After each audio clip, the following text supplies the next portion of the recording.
សូមស្វាគមន៍មកកាន់ channel YouTube របស់ខ្ញុំតែនិយាយអំពីសកម្មភាពកូនខ្ញុំជារៀងរាល់ថ្ងៃថ្ងៃនេះខ្ញុំឲ្យគាត់បោះសម្រាមបន្ទាប់ពីគាត់មកពីសាលាវិញនេះម៉ោង3ហើយគាត់ចេញពីរៀនគួរអញ្ចឹងក៏ប្រើគាត់ឲ្យជួយកោសសម្រាមទៅនឹងមិនមែនថាប្រើគាត់ទេតែឲ្យគាត់យល់ពី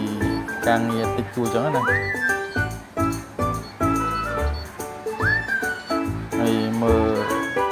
កូនប្រុសខ្ញុំនោះគឺធំនោះវាកូនបងហើយមួយទូចនេះកូនបន្ទាប់កូនបើហើយគាត់កំពុងតែញាត់សម្រាមចូលក្នុងបាវ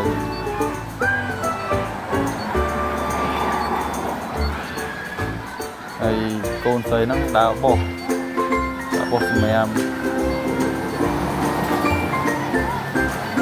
ហើយកូនបងហ្នឹងខ្ញុំព្រោះឲ្យគាត់ដើររើសកូនបងមានតែមួយហ៎ជួយគាត់ដើររើស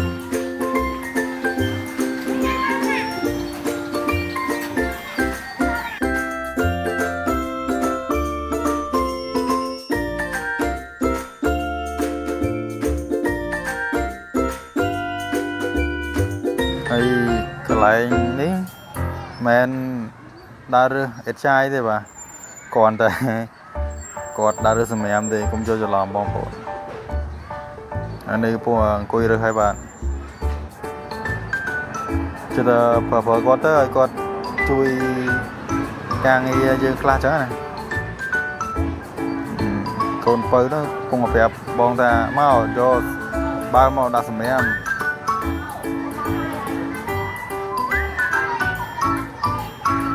ទៅការចឹងហើយនៅឆ្លៀតលេងទេណាដាក់សម្រាមចូលផ្លោចលាស់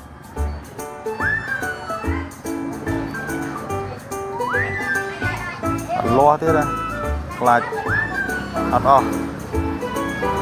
នេះចាប់ដើមបន្តរើសទៀតហើយចាខ្ញុំលក់កាហ្វេអញ្ចឹងអាកែវកាហ្វេកែវអីនោះវាច្រើនថង់កាហ្វេថង់អី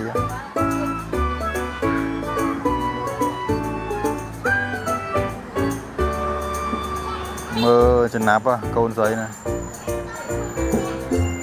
ក៏ប៉ិតកូនស្រីហ្នឹងខ្ញុំអត់ប្រើទេ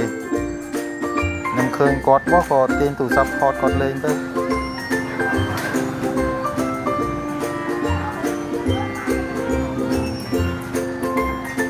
នេះកូនបងឯខ្ជិលបន្តិចតើប្រើលួងបាន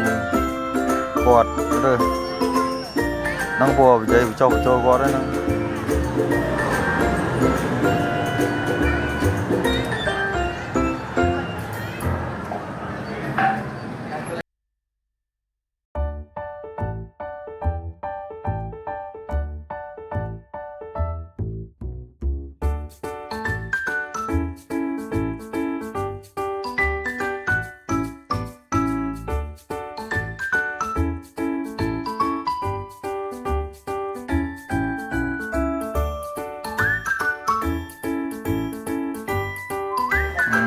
អាប្អូនបោះទៅ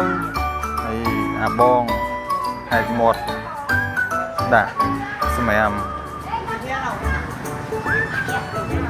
តែថា9ប្រើហ្នឹងនៅលេងបានទេណា